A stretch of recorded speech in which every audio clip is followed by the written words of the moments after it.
నమస్తే, welcome to Aadyam media. నేను మీ స్వర్ణ. ప్రస్తుతం మనతో పాటు ఉన్నారు పొలిటికల్ అనలిస్ట్ అడిసిమల్లి శ్రీనివాస్ గారు. నమస్తే అండి శ్రీనివాస్ గారు. శ్రీనివాస్ గారు, మహానాడు అంగరంగ వైభవంగా జరిగింది, మనం చూసాము. అందులోనూ కూడా ఈ సంవత్సరం ఎన్టీఆర్ శత జయంతి ఉత్సవాలను కూడా అంగరంగ వైభవంగానే జరిపించారు. అయితే మహానాడులో మినీ మేనిఫెస్టో ఒకటి విడుదల చేశారు చంద్రబాబు నాయుడు గారు. అందులో వరాల జల్లులే ఉన్నాయి. రైట్, ఈ వరాల కోసం చెప్పండి, ఏమంటారు? వరాల జల్లు ఏముందండి, ఇప్పుడు పెన్షన్ ఆల్రెడీ వెళ్తుంది, పెన్షన్ ఇస్తున్నారు కదా ఆల్రెడీ, దాన్ని కొంచెం పెంచారు. ఆయన అమ్మఒడి అని చెప్పి దానికి ఇంకో పేరు మార్చి మహాశక్తి అని ఏదో పెట్టి చేస్తున్నారు. ఆయన ఒకరికే ఇస్తారన్నాడు ఇంటికి. వాళ్ళు కూడా ముందు ఒకళ్ళు ఉంటే ఒకళ్ళు, ఇద్దరు ఉంటే ఇద్దరు అని అన్నారు. తర్వాత మాట మార్చేసి ఒకరికే ఇస్తున్నారు. వీళ్ళు మీరు ఎంతమంది ఉంటే అంతమందికి ఇస్తారన్నారు. అలాగే రైతుల విషయంలో నిరుద్యోగ భృతి ఇలాంటివి ఈ ఆల్రెడీ చంద్రబాబు గారు గత ప్రభుత్వంలో ఎంతో కొంత ఇంప్లిమెంట్ చేసాడు ఆయన. ఇప్పుడు మళ్ళీ ఇంప్లిమెంట్ చేస్తానన్నారు. ఇక్కడ దానికంటే కూడా అన్నిటికన్నా ప్రమాదం వైసీపీ వాళ్ళు గుబులు వచ్చింది ఏంటంటే, రేపు ఎన్నికలకు వెళ్ళటానికి వాళ్ళకి ప్రచారాస్త్రం లేదు, ఎజెండా లేదు. ఎందుకంటే గత ఎన్నికల ముందు చెప్పిన అన్నీ ఆయన తొక్కేసాడు పక్కకి. ప్రధానంగా మెడల మంచి ప్రత్యేక హోదా తెస్తాన్నాడు. దాని ప్రమాణ స్వీకారానికి ముందే ఎత్తేసాడు. రైల్వే జోన్ అంటే ఏంటి అని అడుగుతున్నాడు. రైల్వే జోన్ అన్నారు మీరు, అంటే ఏంటండి అని అడుగుతున్నాడు అతను. నిజంగా అతను తెలియదు. సిపిఎస్ రద్దు గురించి అన్నారు కదా, ఆయనకి అవగాహన లేక చెప్పేయడండి అన్నారు. అల్లే చెప్పారు స్వయంగా, మనమన్నీ కాదు ఇది. మాకు ఆయనకి తెలదండి సరిగ్గా బుర్రలేదు అతనికి, ఏం మాట్లాడుతున్నాడు తెలియక అనేసాడు అతను అని చెప్పారు. సజ్జల రామకృష్ణారెడ్డి అన్నాడు. ఇక పోలవరం అంటారా, మాకు రాకుండా మీకు ఎలా కట్టనిస్తామని చెప్పి దాన్ని అలా పక్కన పెట్టేసాడు. పెద్ద ప్రాజెక్ట్ అది, ఆధునిక దేవాలయం, బహుళార్థక సాధక ప్రాజెక్టు. దాని ధవళేశ్వరం ఆనకట్లా చేసేసాడు. అమరావతిని దగ్గరుండి రోడ్లు తవ్విచ్చేసారు, సర్వనాశనం చేసేసారు. ఇది ఆయన ఇద్దరు కలిపి ఇప్పుడు దేవుడు చేసిన మనుషుల్లో లాస్ట్లో నువ్వు రామకృష్ణ చెయ్య పట్టుకుని విలన్స్ మీద యుద్ధానికి వెళ్ళిపోతారు. అలాగా వీళ్ళిద్దరు కలిపి రాష్ట్రాన్ని నాశనం చేసేసారు. కేంద్రంలో వాళ్ళు, రాష్ట్రంలో వాళ్ళు మద్యపాన నిషేధం చేస్తున్నాడు. అదే ఆదాయం 25 ఏళ్ళ సరిపడగా దాని మీద అప్పు తెచ్చేసాడు. అంటే 25 ఏళ్ళ దాకా ఎవరు రద్దు చేయడానికి లేదు, ఆదాయం రావాలి. ఇటువంటి పరిస్థితుల్లో ఏం మొహం పెట్టుకుని వెళ్తారు వాళ్ళు? బొట్టేమని అడుగుతానికి. ఇప్పుడు వాళ్ళకు ఉన్న ఆయుధం ఏంటి? నేను బటన్ నొక్కుతున్నాను, మీ అందరికీ నేరుగా డబ్బులు పడిపోతున్నాయి, అది ఒకటే చెప్తున్నాడు. అది ఒకటే చెప్పుకుంటున్నాడు, అది తప్ప వేరే దారి లేదు. అది కూడా సగం మంది కంటే జనాభా మొత్తం కాదు, ఎవరైతే అర్హులు ఉన్నారో వాళ్ళు 54 లక్షల నుంచి 60 లక్షల మంది ఉంటారు అర్హులు ఇటువంటి పథకాలకి. వాళ్ళలో సగం మందికి పడుతున్నాయి, సగం మందికి పడలేదు. కొన్ని పథకాలు కొంతమందికి అలా సర్దుతున్నారు జాగ్రత్తగా. వాళ్ళలో కూడా తీవ్ర అసంతృప్తి. అయినా సరే వీళ్ళకి ఇదే చెప్పుకోవడానికి ఉంది. మనం మొదటి నుంచి ఒక మాట చెప్తున్నాం, సంక్షేమం అనేటువంటిది ఇలా ఏ రూపంలో ఇచ్చినా గతంలో ఉంది, ఇప్పుడు ఉన్నది, రేపు ఉంటుంది. పేర్లు మార్చుతున్నారే తప్ప ఏ ప్రభుత్వాలు వచ్చినా ఏం వరకు పెట్టారు అనేది సామాన్యుల అభిప్రాయం. వరకు పెట్టింది అది కాదండి. మీరు ఏం వరకు, ఎందుకు వరకు పెడతాడో, ఎందుకోసం వరకు పెట్టాలి. ఇప్పుడు మీకు ఏదైనా గుడికి ధర్మకర్త కింద ఇచ్చామని కొబ్బరి చెప్పులు గట్ట పట్టిపోతారు కదా మీరు. మీకు తెలిసిన వాళ్ళందరినీ దర్శనానికి తీసుకెళ్ళరా అంతే. వాళ్ళు అదే పని చేస్తున్నారు. ఇప్పుడు ఆయన ఏం చేశాడు, ఊరికే వచ్చి అధికారంలో కూర్చుంటే ఏమవుతుంది, వాళ్ళ ప్రత్యర్థులు తన్నిచ్చాడు. డబ్బులు కావాలి, ఇసుక అమ్మేసుకుంటున్నాడు, లెక్కర అమ్మేసుకుంటున్నాడు, ఇంట్లో వండేసి పట్టుకొచ్చి అమ్మేస్తున్నారు లెక్కర. ఇవన్నీ చేస్తున్నారు. ఆయన కాదంటే ఆయన అలాంటోడని తెలిసి కూడా ఎంచుకున్నారు కదా మీరు. 2004 ముందు ఇల్లు తప్ప ఏమి లేనివాడికి ఇంత వచ్చేసిందంటే మరి కారణం ఏంటి? ఎక్కడి నుంచి వచ్చింది? దొబ్బేయకుండా వస్తుందా? మీరు సంపాదిస్తే ఎంత సంపాదిస్తారో, ఏ వ్యాపారం చేసినా. కాబట్టి అలా తెలిసి ప్రజలు ఎంచుకున్న తర్వాత మనం గౌరవించాలి. ఇప్పుడు అదే పని చేస్తున్నాడు ఆయన. ఆయన తప్పటం లేదు.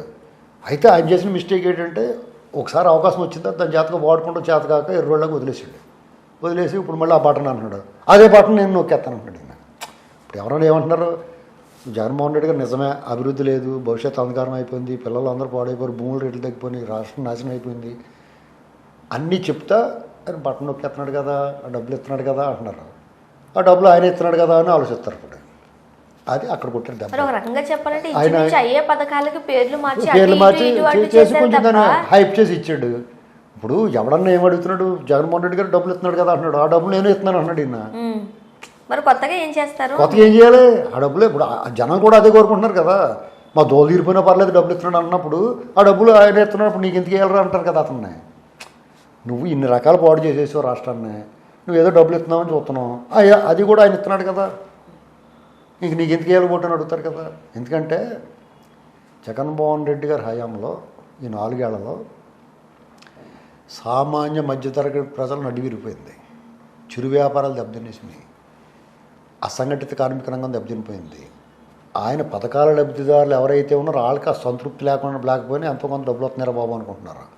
మీకు ఇన్ని రకాలు అసలు మామూలుగా కూడా మీ కడుపు నిండా అన్నం పెట్టి మీకు మంచి శీతోష్ణ స్థితిలో ఉన్న గదిలో పెట్టండి, ఏసీ రూమ్లో పడుకోబెట్టి పళ్ళు పలహారాలు రకరకాల పళ్ళు ఏమున్నాయి అన్నీ పెట్టి స్వీట్స్ పెట్టి హాయిగా మమ్మల్ని పడుకోమని పట్టుపోవడం మీద పడుకోబెట్టి హాయిగా ఉంటుంది కదా. కానీ ఆ గదిలో కొనసెలవని పడేసారనుకో మీకు మనకు నిద్ర పడద్దా? అదే ఇప్పుడు మరి ఆంధ్రప్రదేశ్లో అలాగే ఉంది. అక్కడ ఈ పథకాలు ఇస్తున్నాడు కదా అనుకున్నా కానీ వాళ్ళ ఇంట్లో కొనసాగని పడేసేట్టు. కానీ ఇన్ని రకాల సౌకర్యాలు కూడా లేవు అక్కడ. ఇప్పుడు ఇక్కడ చంద్రబాబు గారు వచ్చాడు అనుకో, ఆ పార్టీ మేనిఫెస్టో ప్రకారం వాళ్ళకే ఒక ట్రాక్ రికార్డ్ ఉంది. కుర్చీ కూడా లేని, ఆఫీస్ కూడా లేని రాష్ట్రాన్ని అప్పచెప్తే అమరావతి భూస్వామీకరణ చేశాడు, అమరావతి నిర్మించడం ట్రై చేశాడు, పోలవరం 70% కట్టాడు, పట్టిసీమ కట్టాడు, హ్యాపీ సండే లేరు, పోలవరాలు, Kia Motors, Hero Motors, Apollo Tyres, Franklin Templeton కంపెనీలు, Adani data centre, Lulu convention centre, ఇలాంటివన్నీ చేసుకుంటూ వచ్చాడు ఆయన. బాగానే ఉందరో బాబు అనుకున్నారు. జలహారతులు ఇచ్చేవాడు, జలం అనుకుంటూ ఉండి కూడా ఆయన డ్రిప్ ఇరిగేషన్లు పెట్టాడు, రైతులు రుణమాఫీ చేశాడు, ఇవన్నీ పసుపు పొంకాలు ఇచ్చాడు, అన్న క్యాంటీన్లు పెట్టించాడు, 200 రూపాయల నుంచి 2000 చేశాడు పెన్షన్. ఇవన్నీ చేసినోడు అతను వద్దనుకుని ఇప్పుడు వచ్చారు, దోలు తీరిపోయింది, వీళ్ళందరికీ ఈ షీట్లు పోయింది, అందరికి పైకి కొడుతున్నారు, ఇదేట్రా బాబు అంటే కొడుతున్నారు కదా. ఈ టైంలో వాళ్ళకి జగన్మోహన్ రెడ్డి గారి దగ్గర ఉన్న ఒకే ఒక అతని పట్ల పాజిటివ్గా మాట్లాడుకునేది ఒకే 100లో ఒక్క అంశం ఉంది, ఏంటి? డబ్బులు వేస్తున్నాడు కదా అని. ఆ డబ్బులు ఏమేమి వేస్తారా అన్నారు వాళ్ళు. ఇంకెందుకు ఆయన గురించి ఆలోచిస్తారు ఎవడన్నా? పైగా చంద్రబాబు గారు ఇస్తాడా ఇవ్వడా అనేటువంటి సందేహం అవసరం లేదు. ఎందుకు అవసరం లేదంటే 200 పెన్షన్ 1000 చేసాడు, 1000 నుంచి 2000 చేశాడు. డ్రిప్ ఇరిగేషన్లో, చంద్రన్న బీమాలో ఎన్ని చేసుకుంటూ వచ్చాడు, తోఫాలు ఇచ్చాడు, అన్న క్యాంటీన్లు పెట్టించాడు. జగన్మోహన్ రెడ్డి గారు కూడా ఇదే చెప్పారు. ఏమన్నారు? కుటుంబంలో ఎంతమంది ఉంటే అంతమందికి మేము ఇస్తాము, పెన్షన్లు ఇస్తాము, అది ఇస్తాము, ఇది ఇస్తామని ఒక 10 మంది లిస్ట్ అయితే అది ఇచ్చే దగ్గరకు వస్తారు 5గురు అవుతున్నారు. సో ఇప్పుడు చంద్రబాబు నాయుడు గారు కూడా ఆ పనే చేయాలని ఎందుకు అనుకోవాలి? ఎంతవరకు నమ్మాలి అనేది సామాన్యులకు భయం. దానికి ఏమని వీళ్ళు భరోసా ఇస్తారు? అప్పుడు ఏం ఆలోచించాలంటే, చంద్రబాబు గారు ఇస్తాడా ఇవ్వడా అనేటువంటి సందేహం వచ్చిన వాళ్ళు ఈయన చూశారు కదా. చంద్రబాబు గారు ట్రాక్ రికార్డ్ చూడాలి. కట్టుగొడ్లతో ఇంటికి పంపిస్తే, ఆంధ్రప్రదేశ్ విడదీసి పంపిస్తే ఆయన ఏం చేశాడో చూడాలి. అక్కడ ఏమీ లేదన్న చోట లక్షల కోట్ల ఆదాయాన్ని సృష్టించాడు. అక్కడ భూముల రూపంలో ఆస్తి, ల్యాండ్ బ్యాంక్ అంటారు దాన్ని, సంపాదించి సంపద సృష్టించి ప్రజలకు పంచిపెట్టే కార్యక్రమం చేశాడు. అంత కష్టంలో కూడా ఆయన ఏది పెంచలేదు పన్నులు. పైగా పెట్రోల్ 2 రూపాయలు తగ్గించాడు, కరెంటు బిల్లులు పెంచకుండా ఉన్నాడు, భవిష్యత్తులో ఇంకా తగ్గిస్తానని చెప్పాడు. విదేశీ విద్య, కార్పొరేషన్ లోన్లు, ఇలాగ సమాజంలో ఉన్న ప్రజలకు కష్టం తెలియకుండా 5 ఏళ్ళు పరిపాలించాడు ఆయన. ఆ ట్రాక్ రికార్డు చూసుకుని కావాలంటే ఆయన తెచ్చుకోవాలి. ఈ మేనిఫెస్టో ప్రకటించక ముందే బాబోయ్ మీరే రెండు బాబు అని వెనకాల వచ్చేస్తున్నారు చంద్రబాబు వెనకాల. ఇది ప్రకటించిన తర్వాత అమ్మయ్య ఫోన్లేరా బాబు, ఆ డబ్బులు కూడా వస్తాయి అనుకుంటున్నారు. ఇది పరిస్థితి. సో ఖచ్చితంగా చంద్రబాబు నాయుడు గారు ఇచ్చిన వరాల జల్లులను అయితే ప్రజలు అది వర్కౌట్ అయింది. ఈ ప్రజలు నమ్మటం నమ్మకపోవటం అనేటువంటి వాళ్ళ విజ్ఞత మీద ఉంటుంది. ఇక్కడ వాళ్ళు నమ్మితే మంచి జరుగుద్ది, నమ్మకపోయిన వాళ్ళకే నష్టం ఉండదు. ఎందుకంటే ఈ వరాలు ఎవరైతే పొందుతున్నారో వాళ్ళే నమ్మాలి. మిగతా వాళ్ళందరూ ఆల్రెడీ చంద్రబాబు వైపుకి వచ్చేసారు. ఇక వాళ్ళ గురించి కొత్తగా నమ్మాల్సింది ఏం లేదండి. ఇక్కడ ఏం ఆలోచించాలంటే, ఇప్పుడు ఈయన ఇసుకలో దొబ్బేసిన డబ్బులు, మద్యం మీద లాగేస్తున్న డబ్బులు చాలు ఈ పథకాలు ఇవ్వాలంటే.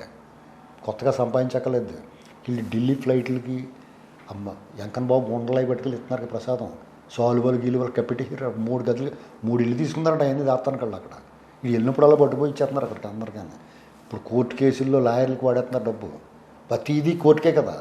వాళ్ళు ఎంత డబ్బు అయిపోతుందా అనుకున్నారో అవన్నీ చాలు. ఈయన పరదాలు కట్టి ఈయన టూర్లలో శుభ్రంగా లాగేస్తున్నారు. ఇప్పుడు తిరుపతి వెళ్ళాలంటే హైదరాబాద్లో దిగి ఇక్కడ నుంచి అమీర్పేట నుంచి ఎస్ఆర్ నగర్లో డ్రాప్ చేసి మళ్ళీ కూకట్పల్లి అయిపోయినట్టు అక్కడ బయలుదేరి ఇక్కడ హైదరాబాద్లో దింపేసి మళ్ళీ ఇక్కడి నుంచి పికప్ చేసుకుని గట్రా ఫ్లైట్లు నుంచి మంది తిరిగేస్తున్నారు. ఇవన్నీ ఆపితే ఇలాంటి పథకాలు ఇంకా డబల్ అవ్వచ్చు. Right, thank you so much.